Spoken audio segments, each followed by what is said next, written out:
The Count of Seven Seals, Part 6. Brennan was old, ancient, really the kind of ancient that comes from having survived on cruelty and careful decisions. He'd been the one to fund the frame, to pay the magistrate, to ensure the witnesses.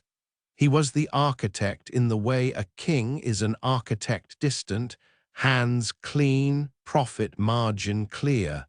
His seal was woven from certainty, from the absolute knowledge that his choices were correct because they'd made him wealthy, because they'd elevated him. And that's when I first felt it, the weight of what I was doing. Because Brennan came to my cell in the 9th year of my imprisonment, and he was afraid, not of magic, not of curses, afraid of me, afraid because 3 of the 7 were already dead, and he'd begun to understand what was happening. "You're killing us," he said, "one by one." "Yes," I said. It was the first time I'd admitted it aloud. "Why?" His voice was old, thin. "You could escape, you could run, but you're staying, burning through the seals one by one, becoming something other in the process. Why?" And I realized I didn't have an answer that made sense. Not anymore.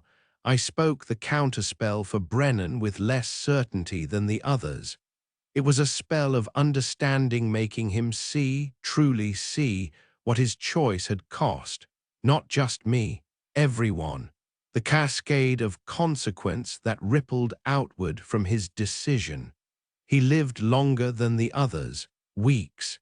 He walked through Thornhall like a ghost, understanding radiating from him like heat.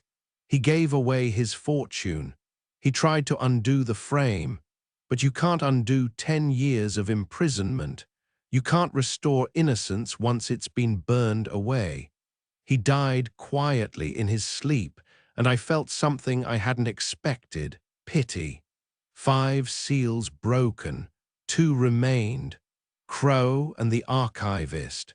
And in the silence of my cell, I began to wonder if I was still pursuing justice, or if I'd become something that only wore justice like a skin.